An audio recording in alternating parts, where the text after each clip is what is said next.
Այսօր Իրանի փողոցներում հնչող ձայները պարզապես բողոքի ճիչեր չեն։ Դրանք տարիներով կուտակված վախի, լռության և ճնշման կոտրման ձայներն են։ Երբ հազարավոր մարդիկ դուրս են գալիս հրապարակներ, գիտակցելով, որ ամեն քայլը կարող է արժանալ ազատության կամ կյանքի, դա արդեն սովորական ցույց չէ։ Դա հասարակության ներսում տեղի ունեցող խորքային ճեղք է, որը տարիներով փորձել են թաքցնել, բայց որը հիմա դուրս է եկել փողոց։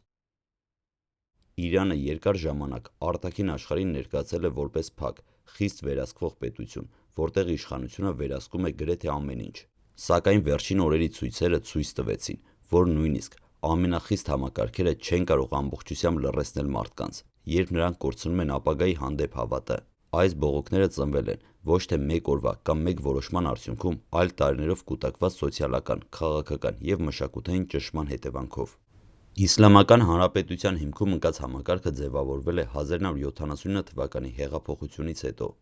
Այդ հեղափոխությունը ոչ միայն փոխեց երկրի իշխանությունը, այլ ամբողջությամբ վերափոխեց Իրանի պետական կառուցվածքը։ Իրանը դարձավ կենտրոնական պետություն, որտեղ գերագույն իշխանությունը պատկանում է ոչ թե ընտրված նախագահին կամ խորհրդարանին, այլ գերագույն առաջնորդին։ Գերագույն առաջնորդը վերահսկում է բանակը, դատական համակարգը, պետական հեռուստատեսությունը և երկրի ռազմավարական որոշումները։ Այս համակարգում նախագահ և կառավարությունը հաճախ ունեն սահմանափակ դեր, հատկապես այն հարցերում, որոնք առնչվում են քաղաքական ազատություններին և հասարակական վերահսկողությանը։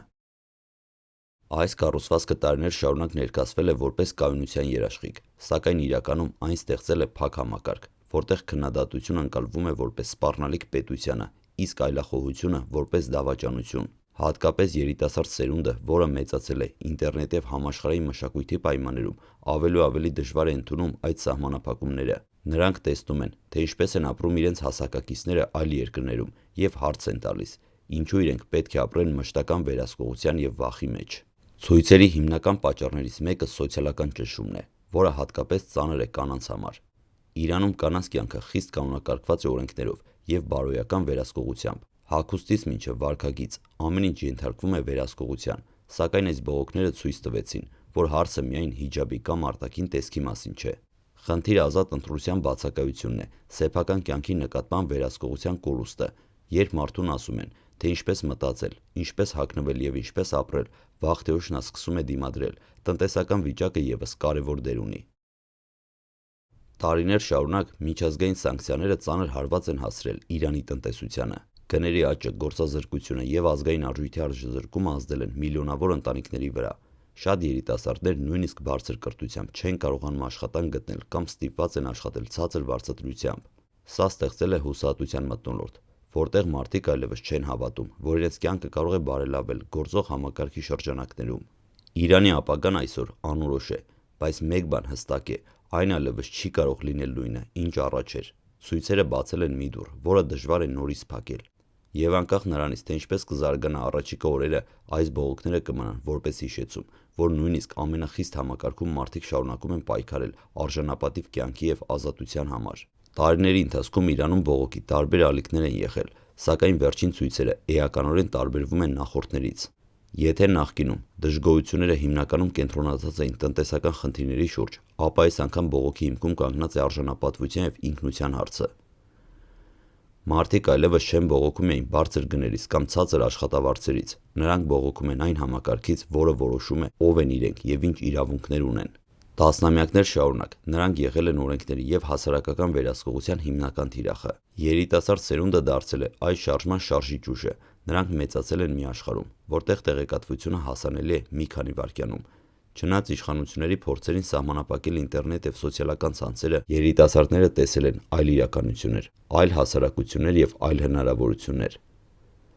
Այս համեմատությունը ստեղծել է խորը հակասություն իրենց առօրյա և այն աշխարհի միջև, որը նրանք տեսնում են էկրանների միջոցով։ Այդ հակասությունը ժամանակի ընթացքում վերածվել է բողոքի։ Աշխատավոր խավը ևս կարևոր դեր է խաղում։ Գործարաններում աշխատող մարդիկ, նավթարդյունաբերության աշխատողները, ուսուցիչներն ու բուժաշխատողները տարիներ շարունակ բախվել են աշխատավարձերի ուշացման, սոցիալական երաշխիքների բացակայության և աշխատանքի ծանր պայմանների հետ։ Երբ այս խմբերը միանում են փողոցային պայքարին, դա ցույց է տալիս, որ խնդիրը միայն մշակութային կամ քաղաքական չէ, այն համակարգային է և ընդգրկում է երկրի տնտեսական հիմքերը։ Իշխանությունների համար այս իրավիճակը հատկապես վտանգավոր է, քանի որ բողոքը չունի մեկ հստակ առաջնորդ, չկա մարդ կամ կազմակերպություն, որի ձերբակալությամբ հնարավոր լինի կոտրել շարժումը։ Սա ապակենտրոնացված բողոք է, որը տարածվում է սոցիալական ցանցերով, համալսարաններով, աշխատավայրերով և նույնիսկ ընտանիքների ներսում։ Այդ պատճառով ուժային ճնշումը հաճախ չի տալիս ցանկալի արդյունք։ Այն կարող է ժամանակավորապես նվազեցնել փողոցում մարդկանց թիվը, բայց չի վերացնում դժգոհության պատճառները։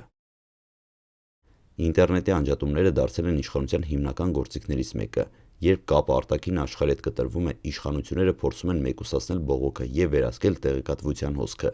Սակայն այս քայլը ևս ունի հակառակ ազդեցություն։ Մարդիկ սկսում են ավելի շատ վստահել միմյանց, տեղեկություններ փոխանցել այլ ճանապարհներով և խորացնել ներքին համախմբվածությունը, վախի փոխարեն առաջ է գալիս համառությունը։ Միջազգային հանրությունը հաճախ կանգնած է երկակի իրավիճակում։ Մի կողմից մարդու իրավունքների խախտումները ակնհայտ են և դժվար է դրանք անտեսել, մյուս կողմից Իրանը տարածաշրջանային կարևոր դերակատար է և շատ երկրներ վախենում են բաց ճնշում գործադրելուց։ Այս երկակիությունը ստեղծում է այնպիսի իրավիճակ, որտեղ իրանցի ցուցարարները հաճախ զգում են, որ մենակ են մնացել իրենց պայքարում։ Այնուամենայնիվ, պատմությունը ցույց է տալիս, որ փոփոխությունները միշտ էլ սկսվում են ներսից։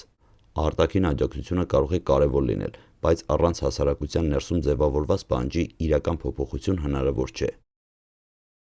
Իրանում այսօր այդ պահանջը գոյություն ունի։ Այն արտահայտվում է ոչ միայն փողոցներում, այլ նաև արվեստում, երաժշտության մեջ, առօրյա խոսակցություններում և նույնիսկ լռության մեջ։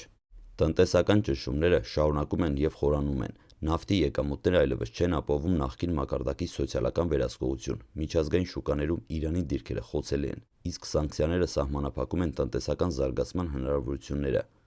Այս պայմաններում իշխանությունները դժվարանում են առաջարկել հասարակությանը իրական բարելավված ծրագրեր։ Երբ տնտեսական հույսը մարում է, քաղաքական պահանջները ավելի սուր են դառնում։ Ցույցերի մեկ այլ կարևոր առանձնահատկությունը դրանց մշակութային արտահայտությունն է։ Երաժշտությունը, գրաֆիտին, բանաստեղծությունները և խորհրդանշական ժեստերը դարձել են դիմադրության լեզու։ Սա բողոքին տալիս է ոչ միայն քաղաքական, այլ նաև հոգեբանական ուժ։ Մշակույթը դառնում է այն տարածքը, որտեղ մարդիկ կարողանում են արտահայտվել նույնիսկ այն ժամանակ, երբ փողոցները վերահսկվում են։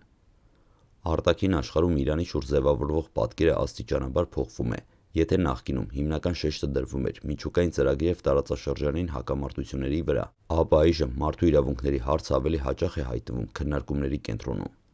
Սա երկարաժամկետ հեռանկարում կարող է ազդել Իրանի միջազգային դիրքի վրա, սակայն երկարաժամկետում քիչ է փոխում ներսում տեղի ունեցող գործընթացները։ Ամենակարևոր փոփոխությունը թերևս մարդկանց ներսում տեղի ունեցած փոփոխությունն է։ Երբ մարդը մեկ անգամ հաղթահարում է վախը և դուրս է գալիս փողոց, նա այլևս չի դառնում նախկինի պես լուռ։ Նույնիսկ եթե նա հետագայում ստիպված է լինում լռել, այդ լռությունը այլ որակի է։ Այն արդեն պարունակում է փորձառություն և գիտակցություն, որը հնարավոր չէ ամբողջությամբ ջնջել։ Իրանի ներկա իրավիճակը հիշեցնում է երկարատև պայքարի սկիզբ, այլ ոչ թե արագ լուծում։ Պատմությունը ցույց է տալիս, որ նման հասարակական շարժումները կարող են տարիներ շարունակ փոխել հասարակության կառուցվածքը։ Եվ այսօր, երբ Իրանի փողոցներում դեռևս հնչում են բողոքի ձայները, պարզ է մի բան՝ այս շարժումը արդեն դարձել է երկրի պատմության մի մասը, անկախ նրանից, թե ինչպես կարձագանքի իշխանությունը և ինչ ուղղությամբ կզարգանան իրադարձությունները,